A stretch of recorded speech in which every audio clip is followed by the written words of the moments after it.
भारत को West Indies के खिलाफ वनडे सीरीज से पहले एक बड़ा झटका लगा है। मोहम्मद सिराज जो कि भारत के नंबर 1 गेंदबाज हैं, आईसीसी में नंबर 2 गेंदबाज हैं और 2022 के बाद से सबसे ज्यादा विकेट लेने वाले भारत के गेंदबाज रहे हैं, उन्हें टखने में चोट के चलते इस दौरे से वो बाहर हो गए हैं। ओडीआईज में उन्हें प्रिकॉशनरी मेजर के तौर पर रेस्ट दिया गया है और वो बाकी जो टेस्ट के खिलाड़ी थे जैसे कि केएस भरत, रवि अश्विन, नवदीप सैनी, इन खिलाड़ियों के साथ वो भारत वापस फ्लाई बैक कर चुके हैं, यानी कि भारत लौट चुके हैं। अब ऐसे में जो भारत और वेस्ट इंडीज में के खिलाफ जो ओडीआई मैचेस होने हैं, वहां पर जो टीम है उसमें मात्र 3 पेसर रह जाते हैं और 2 ऑलराउंडर रह जाते हैं तेज गेंदबाजी करने वाले, यानी कि मुकेश कुमार, जयदेव उनादकट और साथ ही साथ शार्दुल ठाकुर और आपके पास हार्दिक पांड्या ऑलराउंडर होंगे और एक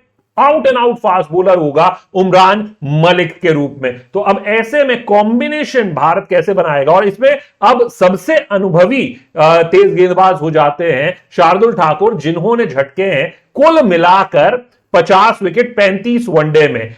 लेकिन मोहम्मद सिराज की यह गैर मौजूदगी क्या वाकई चिंताजनक है, या फिर जब टेस्ट सीरीज में उन्होंने एक फ्लैट ट्रैक पे 5 विकेट शानदार प्रदर्शन किया, इससे पहले जो पिछली ओडीआई सीरीज खेली थी मोहम्मद सिराज ने, वहां पर उन्होंने 5 विकेट झटके थे ऑस्ट्रेलिया के खिलाफ जो कि सेकंड मोस्ट थे उस सीरीज में। तो आप समझ सकते हैं सिराज का इंपैक्ट। क्या ये प्रिकॉशनरी मेजर है? सबसे पहले तो मैं आपको बीसीसीआई की स्टेटमेंट दिखा देता हूं जो उन्होंने जारी की है मोहम्मद सिराज को इस दौरे से बाहर रखने के लिए, यानी कि प्रिकॉशनरी मेजर जो उठाया उन्होंने कहा कि उन्होंने टखने में तकलीफ की, एंकल में उन्होंने एंकल सोर होने की बात कही, जिसके बाद ये एक प्रिकॉशनरी मेजर यानी कि एक थोड़ा सा बचाव के तहत ये मेजर उठाया गया, ये कदम उठाया गया है जिसमें सिराज को वापस भारत भेज दिया गया है। वो पहले से ही T20I सीरीज का हिस्सा नहीं थे वेस्ट इंडीज में खेले जाने वाली, ऐसे में उन्हें बचाया जा रहा है एशिया कप और वर्ल्ड कप के लिए। लेकिन क्या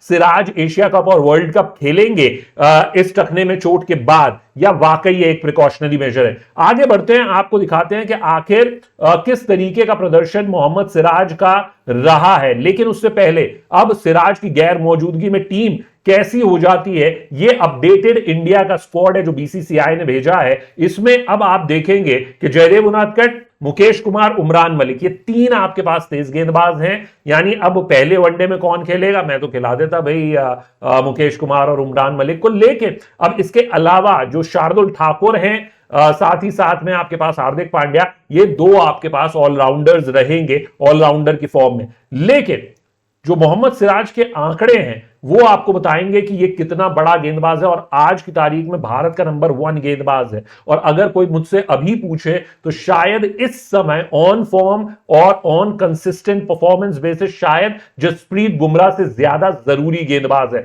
और यहां पर आप देख सकते हैं क्यों। 24 मैचों में 43 विकेट 20 की औसत के साथ, ये बहुत महत्वपूर्ण है। इकोनॉमी देखिए 4.78 की, और स्ट्राइक रेट ये सब बुमराह से बेहतर है दोस्त, ये बुमराह से बेहतर है स्ट्राइक रेट। बुमराह की 31 की स्ट्राइक रेट है, यानी हर 26वीं गेंद पर मोहम्मद सिराज विकेट लेते हैं। औसत बेहतर है बुमराह से, स्ट्राइक रेट बेहतर है बुमराह से, और 24 मैचों में 43 विकेट। इस वजह से मैं कह रहा हूं कि मोहम्मद सिराज इस समय ज्यादा जरूरी हैं भारत के लिए। और जैसा कि मैंने आपको आईसीसी रैंकिंग्स का जिक्र किया, यहां पर वो आप टॉप 10 प्लेयर्स देख सकते हैं। आपको टॉप 10 में कोई और भारतीय खिलाड़ी नजर नहीं आएगा। लंबे समय तक नंबर 1 के पायदान पर थे। आप देख सकते हैं कि एक समय 780 के भी पार उनके रेटिंग पॉइंट से, अभी 691 के साथ जॉश हेजलवुड से पीछे हुए हैं, नंबर 2 के पायदान पर आ गए हैं। लेकिन वही बात कि क्या मोहम्मद सिराज अब एशिया कप और वर्ल्ड कप के लिए फिट होंगे? तो हमारे पास जो खबर है दोस्त वो ये कि हां, मोहम्मद सिराज फिट होंगे।